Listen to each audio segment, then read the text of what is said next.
जैसे हमने बात की थी कि हमारे पास हर डिज़ीज़ के हॉलमार्क्स होते हैं। इसी तरह अगर हम रूमेटॉइड अर्थराइटिस की बात करें तो हमारे पास डिफ़ॉर्मिटीज़ होती हैं। अब डिफ़ॉर्मिटीज़ में हमारे पास 2 मेन डिफ़ॉर्मिटीज़ होती हैं जिसको हम लोग बॉटेनियर्स डिफ़ॉर्मिटी कहते हैं और स्वान नेक डिफ़ॉर्मिटी कहते हैं। अब जो बॉटेनियर्स डिफ़ॉर्मिटी होती है इसमें जो हमारा पीआईपी जॉइंट होता है उसकी फ्लेक्शन हो जाती है और जो डीआईपी होता है उसकी हाइपर एक्सटेंशन हुई हुई होती है। जबकि जो स्वान नेक डिफ़ॉर्मिटी होती है उसके अंदर इसी का जो है वो ऑपोज़िट होता है, वहाँ पर पीआईपी की हाइपर एक्सटेंशन होती है और डीआईपी की फ्लेक्शन हो जाती है।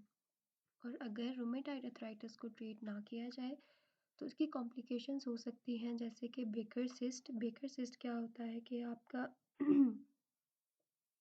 बल्जिंग होती है, साइनोवियल फ्लूइड का जो है वो सैक बन जाता है बिहाइंड योर नी, जिसको हम लोग पॉप्लिटियल सिस्ट भी कह रहे होते हैं। जो आपका पॉप्लिटियल फोसा होता है उसके अंदर एक साइनोवियल फ्लूइड का सैक बन जाता है, बल्जिंग हो जाती है, उसको हम कहते हैं बेकर सिस्ट।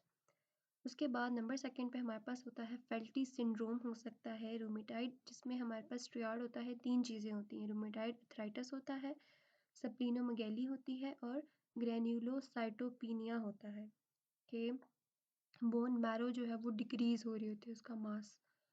और अगर ये टॉपिक जो है वो सर्जरी या मेडिसिन के सब्जेक्ट के लिहाज से देखा जाए रूमेटॉइड अर्थराइटिस का, तो हम उसमें उसकी पैथोजेनेसिस में हम ये भी ऐड करेंगे कि हमारे पास कौन सी जीन इसके अंदर इन्वॉल्व हो रही है। एक तो ये ऑटो इम्यून है, ये हमें पता है।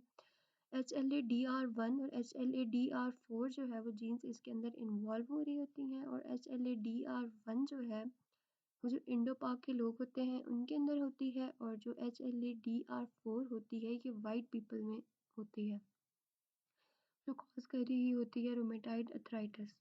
और टाइप 3 हाइपर सेंसिटिविटी रिएक्शन हो रहा होता है।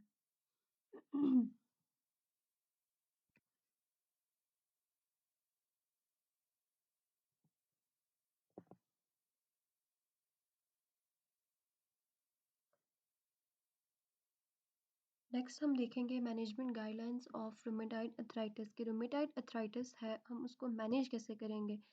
अब ये एमएस के पॉइंट ऑफ व्यू से है। लास्ट पर मैं बताऊंगी कि इसका फार्माकोलॉजिकल ट्रीटमेंट जो है वो क्या हो सकता है सर्जरी या मेडिसिन के लिहाज से। हम इसे थोड़ा सा जूम कर लेते हैं।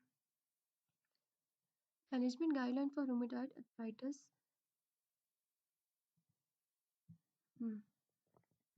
Impairment, activity limitation and participation restrictions क्या हो रही होती है रूमेटाइड अर्थराइटिस से जब वो डिजीज फेज में होती है। Tenderness and warmth over the involved joints, with the joint swelling होती है, वहाँ पर टेंडरनेस होती है, वार्मथ होती है, मसल गार्डिंग हुई हुई होती है, पेन होता है जब आप मूवमेंट करते हैं, जॉइंट स्टिफनेस होती है, लिमिटेड मोशन होता है, मसल वीकनेस हुई हुई होती है, वहाँ पर एट्रोफी हो जाती है, potential deformity and ankylosing from the degenerative process and asymmetric muscle pull, fatigue होती है, मैलेज होता है, स्लीप डिसऑर्डर होते हैं, एडीएल्स एंड आईएडीएल्स होते हैं। ये सारी चीज़ें पहले ही डिस्कस कर चुके हैं। प्लान ऑफ केयर और इंटरवेंशन की अगर हम लोग बात करें तो सबसे जो पहली और इम्पॉर्टेंट चीज़ होती है वो ये होती है कि हमने पेशेंट को एजुकेट करना होता है। Educate the patient. इंटरवेंशन में हम क्या करेंगे, inform the patient on the importance of rest, कि रेस्ट कितना इंपॉर्टेंट है। अगर वो एक्टिविटी करता जाएगा तो उसके जो जॉइंट्स हैं वो डिफॉर्म्ड हो रहे हैं। पहले ही साइनोवियल मेम्ब्रेन इन्फ्लेम्ड हुई हुई, अगर वो एक्टिविटी करेगा तो उसको बहुत ज़्यादा पेन होगा, तो उसको जो है वो रेस्ट को इम्पोर्टेंस देनी है, उसे रेस्ट करना है हर थोड़े थोड़े टाइम के बाद। जॉइंट प्रोटेक्शन के लिए इंपॉर्टेंट है रेस्ट, एनर्जी कंजर्वेशन के लिए एंड रेंज ऑफ मोशन को परफॉर्म करने के लिए। Teach home exercise program and activity modification that converts the energy and minimize stress to the vulnerable joints. जिन जॉइंट्स के ऊपर रूमेटॉइड अर्थराइटिस हुआ है उनके लिए आपने उसको होम एक्सरसाइज प्लान बताना है ताकि वहाँ पर क्या हो कि स्ट्रेस जो है उसको मिनिमाइज किया जा सके, जॉइंट डिफॉर्मिटी ना हो, मजीद जो है वो जॉइंट खराब ना हो। नंबर सेकंड पे आ जाता है कि relieve pain and muscle guarding and promote relaxation. अब हम लोगों ने पेन को मैनेज करना, रिलैक्सेशन को प्रमोट करना, जिसके लिए हम लोग मोडालिटीज़ भी यूज़ करते हैं। जेंटली मसाज करते हैं उस एरिया का, इमोबिलाइज इन आर्थोसिस लगा के उसको इमोबिलाइज कर सकते हैं, रिलैक्सेशन टेक्निक्स यूज़ करते हैं। और मेडिकेशन जैसे फिजिशियन ने प्रिस्क्राइब की होंगी एंटी इन्फ्लेमेटरीज वगैरह, वो हम लास्ट पे देख लेंगे। नंबर थर्ड ये है कि minimize the joint stiffness and maintain the available motions को आपने क्या करना है, मेंटेन करना है। जॉइंट स्टिफनेस तो जो है वो कम करना है और रेंज ऑफ मोशन को मेंटेन करना है। सबसे पहले हम लोग स्टार्ट करते हैं, हमारा जो एक्यूट फेज़ होता है वहाँ पर हम लोग पैसिव मूवमेंट से स्टार्ट कर रहे होते हैं। पैसिव और active assistive range of motions होती हैं within the limit of pain, gradual progression as tolerated. Then gentle joint techniques using grade 1 और ग्रेड 2 की ऑसिलेशंस के साथ हम उसको मोबिलाइजेशन कर सकते हैं। मिनिमाइज मसल एट्रोफी को हमने मिनिमाइज करना है, तो मिनिमाइज करने के लिए हम लोग आइसोमेट्रिक्स करवा रहे होते हैं पेन फ्री पोजीशंस के अंदर जहाँ पर उस बंदे को पेन नहीं हो रहा। Progression to the range of motion when tolerated, और जब वो पेशेंट का पेन थोड़ा सा सबसाइड हो जाएगा तो फिर हम उसको रेंज ऑफ मोशन की तरफ लेके जाएंगे।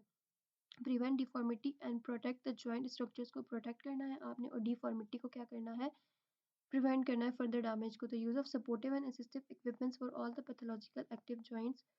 बेड पोजीशनिंग भी मैटर करती है, जब रेस्ट कर रहा हो कि उसके ऊपर जो जॉइंट है जिस पे आर्थराइटिस हुआ हुआ है वो क्या हो, उसके ऊपर स्ट्रेस ना आ रहा हो।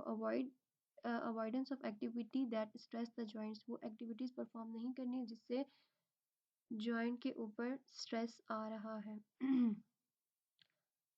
लास्ट पर हम देखते हैं कि हमारे पास प्रिकॉशंस में क्या चीज़ मेंशन है कि respect of fatigue and increased pen.